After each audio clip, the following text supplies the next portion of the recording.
નમસ્કાર મિત્રો, મારું નામ વૈભવ છે. આજે હું તમને મારા જીવનમાં 3 વર્ષ પહેલાં બનેલી એક સાચી ઘટના વિશે જણાવવા જઈ રહ્યો છું. મારે એક નાનકડી કરિયાણાની દુકાન હતી. તે સમયે હું 26 વર્ષનો હતો. મારું ગ્રેજ્યુએશન પૂર્ણ થઈ ગયું હતું, પણ મને નોકરી મળતી નહોતી. ઘરની આર્થિક સ્થિતિ ઠીકઠાક હતી અને અમારા કરિયાણાની દુકાન સારી ચાલતી હતી, એટલે નોકરી કરવાની જરૂર નહોતી અને હું તે જ દુકાન સંભાળતો હતો.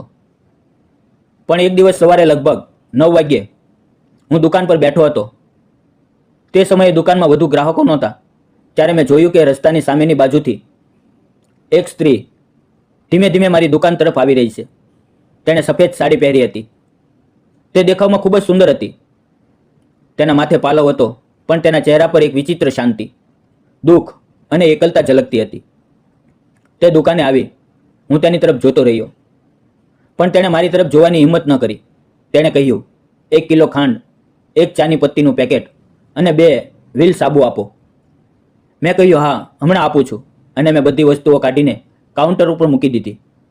જ્યારે મેં તેના ચહેરાને ધ્યાનથી જોયો તો મને ખ્યાલ આવ્યો કે તે અમારા ગામના પાંડુ કાકાની દીકરી અબોલી છે. તેના લગ્ન 2 વર્ષ પહેલાં થયા હતા, પણ હવે તેણે સફેદ સાડી કેમ પહેરી હતી? તેના કપાળે ન તો બિંદી હતી, ન સિંદૂર. મેં પૂછ્યું, અબોલી તું? તેણે મારી તરફ જોયું અને હળવું હસી. મેં પૂછ્યું, તે સફેદ સાડી કેમ પહેરી છે? ત્યારે તેની આંખોમાંથી આંસુ વહેવા લાગ્યા. તેણે કહ્યું, વૈભવ, મારા લગ્ન 2 વર્ષ પહેલાં થયા હતા. બધું ખૂબ સારું ચાલતું હતું. મારો પતિ મને ખૂબ પ્રેમ કરતો હતો. તે એક સારી કંપનીમાં નોકરી કરતો હતો.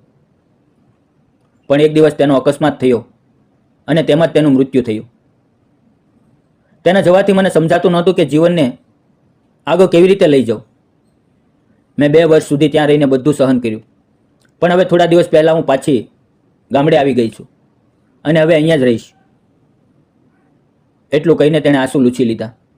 મેં કહ્યું, સોરી, મારે તારું દુઃખ યાદ ન અપાવવું જોઈએ. તે બોલી, સોરી કેમ બોલે છે?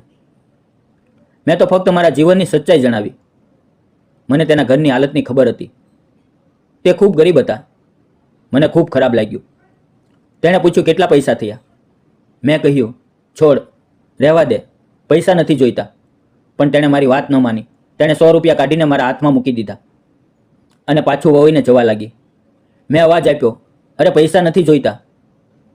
મેં કહ્યું ને, ઓછામાં ઓછું બાકીના પૈસા તો લઈ લે. તેણે હસીને બાકીના પૈસા લીધા અને ચાલી ગઈ. હવે મિત્રો, સાચું કહું તો અમે બંને એક જ શાળામાં ભણતા હતા, એક જ વર્ગમાં 10મા સુધી સાથે હતા. મને તે ત્યારે પણ ખૂબ ગમતી હતી. શાળામાં હું તેને છુપી છુપીને જોતો હતો, પણ તે સમયે સમજ નહોતી કે આ પ્રેમ છે. 10મા પછી અમે અલગ અલગ કોલેજમાં ગયા અને પછી અમારો સંપર્ક તૂટી ગયો. આજે પહેલી વાર મેં તેને ફરીથી જોઈ અને તરત જ ઓળખી લીધી. હવે તે દર 2-3 દિવસે મારી દુકાને આવવા લાગી. ધીમે ધીમે અમારી વચ્ચે વાતચીત વધવા લાગી. એક દિવસ મેં તેને કહ્યું, તું આ સફેદ સાડી ન પહેર, તને એમાં જોવી સારી નથી લાગતી. તે પછી જ્યારે તે દુકાને આવવા લાગી ત્યારે તેણે સફેદ સાડી પહેરવાનું બંધ કરી દીધું અને અલગ અલગ રંગની સાડીઓ પહેરીને આવવા લાગી. દરેક વખતે તે નવી સાડીમાં પહેલાં કરતાં વધુ સુંદર લાગતી. તે હવે વાવ ખુલ્લા રાખીને આવવા લાગી હતી. કપાળે ફરીથી બિંદી લગાવવા લાગી હતી. સાચું કહું તો હવે મને તેના માટે કંઈક અનુભવ થવા લાગ્યું હતું. કદાચ તેને પણ મારા માટે એવું જ કંઈક લાગતું હશે. પણ થોડા દિવસો સુધી તે દુકાને ન આવી. આખું 1 અઠવાડિયું પસાર થઈ ગયું અને મારું મન ખૂબ બેચેન થઈ ગયું. જ્યાં સુધી તે દુકાને ન આવે મને બેચેની રહેતી. કામમાં મન લાગતું નહોતું. મને લાગ્યું કે હવે હું તેની સાથે સાચો પ્રેમ કરવા લાગ્યો છું. તેને વાત કરવાની રીત ખૂબ પ્યારી હતી અને તેના અવાજમાં એવી મીઠાશ હતી કે કોઈ પણ તેને સાંભળતું રહે. પણ નસીબે તેની સાથે ખૂબ મોટો ખેલ ખેલ્યો હતો. 1 અઠવાડિયા પછી તે ફરી દુકાને આવી. મેં તરત પૂછ્યું, આટલા દિવસ ક્યાં હતી? તારા વગર તો દુકાન સૂની લાગતી હતી. મારું આટલું કહેવું હતું કે તેણે આશ્ચર્યથી મારી તરફ જોયું અને હસીને બોલી, માસીના ગામ ગઈ હતી. પણ તું તો કંઈક વિચિત્ર વાત કરે છે. શું ખરેખર મારા વગર તને મજા નહોતી આવતી? હું થોડો શરમાઈ ગયો અને ઝડપથી વાત ટાળી દીધી. ના, એવું કંઈ નથી, બસ એમ જ. પણ મને લાગ્યું કે હવે તેને સમજાઈ ગયું હતું કે મારા દિલમાં તેના માટે શું સ્થાન છે. ધીમે ધીમે અમે રોજ વાતો કરવા લાગ્યા. એક દિવસ સાંજે 8 વાગ્યે હું દુકાન બંધ કરી રહ્યો હતો ત્યારે તે આવી. તેને થોડો સામાન લેવો હતો.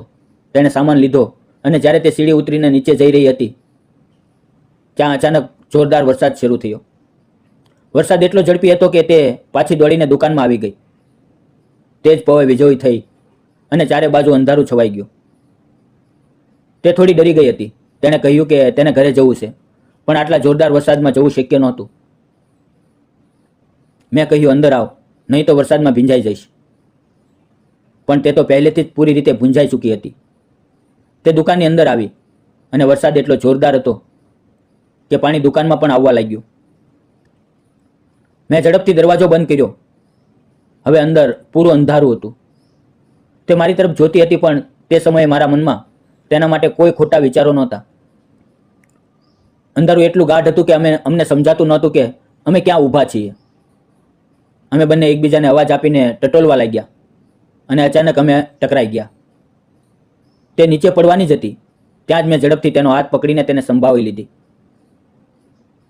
તેનો ભીંજાયેલો ઠંડો હાથ મારા હાથમાં હતો અને તે પવે જાણે સમય થંભી ગયો હતો. ત્યાં જ થોડી વાર માટે વીજળી આવી. તેના પ્રકાશમાં તેના ચહેરા પર પડતા પાણીના ટીપા હીરાની જેમ ચમકતા હતા. થોડી જ પવોમાં વીજળી ફરી ગઈ.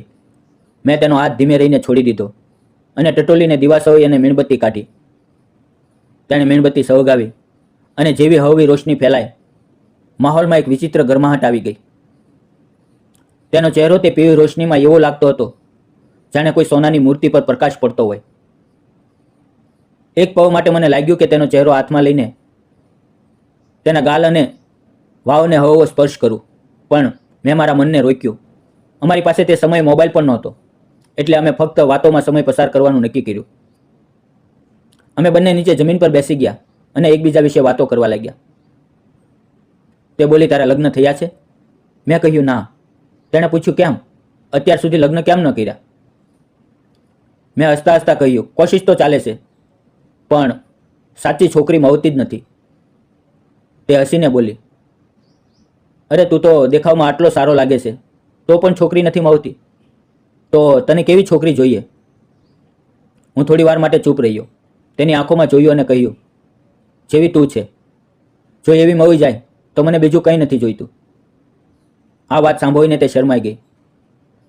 મેં તેનો હાથ પોતાના હાથમાં લીધો અને કહ્યું, અબોલી, મારે તારી સાથે થોડી વાત કરવી છે. તેણે મારી આંખોમાં જોતા કહ્યું, બોલ. મેં થોડી ગભરાહટ સાથે કહ્યું, અબોલી, મને તું ખૂબ ગમે છે. તે કંઈ બોલી નહીં. હું મારી જાતને રોકી ન શક્યો. મેં તેનો નાજુક ચહેરો મારા બંને હાથમાં લીધો, પણ તે બિંદાસ ચૂપચાપ ત્યાંથી ચાલી ગઈ.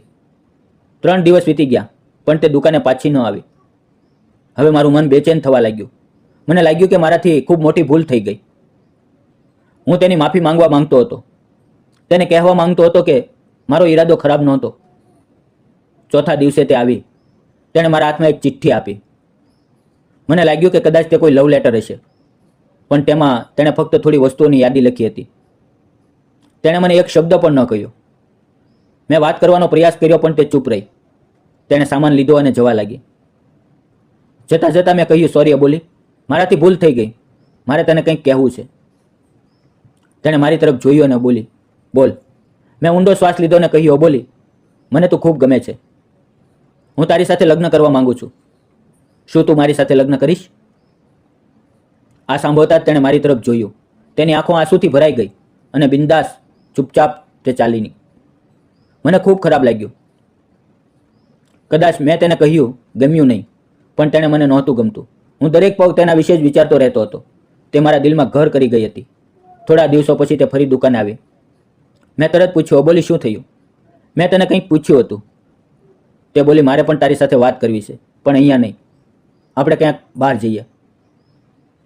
મેં દુકાન બંધ કરી અને મારી 2 વ્હીલર બહાર કાઢી. અમે ગામથી લગભગ 12 કિલોમીટર દૂર એક બાગમાં ગયા. ત્યાં મેં કહ્યું, બોલ અબોલી, શું કહેવું છે?